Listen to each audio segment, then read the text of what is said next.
Hello बच्चों, कैसे हैं आप सभी। मैं आशा करती हूँ आप सभी लोग स्वस्थ और प्रसन्न होंगे। आज हम हमारी कक्षा 3 का अध्याय संख्या 5 संज्ञा यानी नाउन को पढ़ने जा रहे हैं।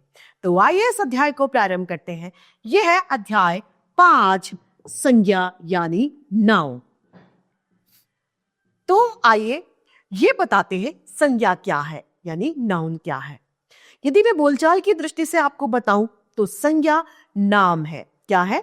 नाम को ही संज्ञा कहते हैं। वो नाम किसी का भी हो सकता है, किसी जगह का, किसी वस्तु यानी किसी चीज का, किसी आदमी का, किसी जानवर का, किसी भाव का, किसी इमारत का, किसी जगह का। तो ये सभी क्या शब्द होंगे? संज्ञा होंगे। यानी व्याकरण की दृष्टि से यदि हम संज्ञा को परिभाषित करें तो किसी व्यक्ति, वस्तु, स्थान तथा भावों के नाम को संज्ञा कहा जाता है। आइए इसे शुरू करें।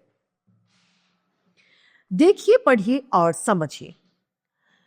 अर्जुन के पास कंप्यूटर है। तो इस वाक्य में कौन से दो शब्द आए? अर्जुन और कंप्यूटर। अर्जुन एक लड़के का नाम है तो ये एक संज्ञा है। कंप्यूटर एक चीज का नाम है, वस्तु का नाम है, तो ये संज्ञा है। दूसरे वाक्य में हमारा विद्यालय बड़ा है।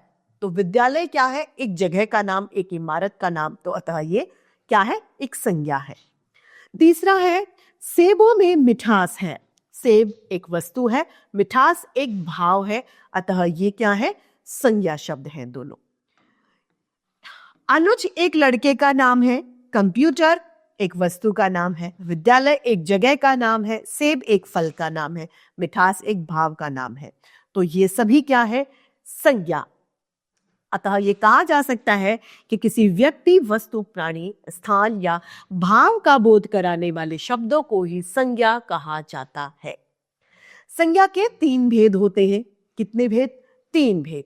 व्यक्तिवाचक, जातिवाचक तथा भाववाचक संज्ञा। पहला व्यक्तिवाचक, दूसरा जातिवाचक और भाववाचक संज्ञा। संज्ञा को 3 भागों में बांटा गया है। तो आइए इसे पढ़ें। सबसे पहला हम पढ़ेंगे व्यक्तिवाचक संज्ञा। व्यक्तिवाचक संज्ञा वह है जिसमें व्यक्ति विशेष के बारे में हमें जानकारी मिलती है। क्या मिलती है? व्यक्ति विशेष। तो आइए इसे पढ़ते हैं। किसी विशेष व्यक्ति, वस्तु, स्थान या जगह का बोध कराने वाले शब्दों को क्या कहते हैं? व्यक्तिवाचक संज्ञा। जिसमें एक स्पेसिफाई वस्तु, जगह या व्यक्ति, इनका पता चलता है, वो क्या है? व्यक्तिवाचक संज्ञा। जैसे कि महात्मा गांधी। महात्मा गांधी अपने आप में एक व्यक्ति है जो महान व्यक्ति रह चुके हैं। ये किसी और का बोध नहीं कराते, अपना पर्टिकुलर बोध करा रहे हैं, अतः ये क्या है? व्यक्तिवाचक संज्ञा। लाल किला, रामायण, गीता, एपीजे अब्दुल कलाम, ये सभी क्या है? व्यक्तिवाचक संज्ञा के उदाहरण। ये सभी शब्द विशेष व्यक्ति, वस्तु और स्थान का बोध करा रहे हैं, अतः ये व्यक्तिवाचक संज्ञा के उदाहरण है। दूसरा हमारा आता है जातिवाचक संज्ञा। जातिवाचक संज्ञा वह है जिसमें व्यक्ति अपना स्वयं का बोध न कराकर अपनी संपूर्ण जाति का बोध कराता है, वह जातिवाचक संज्ञा कहलाती है। जैसे नदी।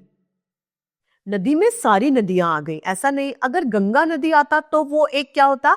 व्यक्तिवाचक संज्ञा, क्योंकि वो अपने आप को दर्शा रही। लेकिन नदी में सारी नदियां आ गई। पर्वत, तिथि, दिन, इनमें सभी में सभी आ गए, अतः ये व्यक्तिवाचक नहीं, जातिवाचक संज्ञा के उदाहरण है। जिन शब्दों से किसी व्यक्ति, समूह, व्यक्ति, वस्तु आदि की संपूर्ण जाति का बोध होता है उन्हें जातिवाचक संज्ञा कहते हैं। जैसे कि शेर, हाथी और हिरण, ये अपनी संपूर्ण जाति जानवरों का बोध करा रहे हैं। ये सभी इन पशुओं की संपूर्ण जाति का बोध करा रहे हैं। अगला है भाववाचक संज्ञा। भाववाचक संज्ञा क्या है? जिसमें गुण, दोष, भाव आदि का बोध होता है, वे भाववाचक संज्ञा कहलाते हैं।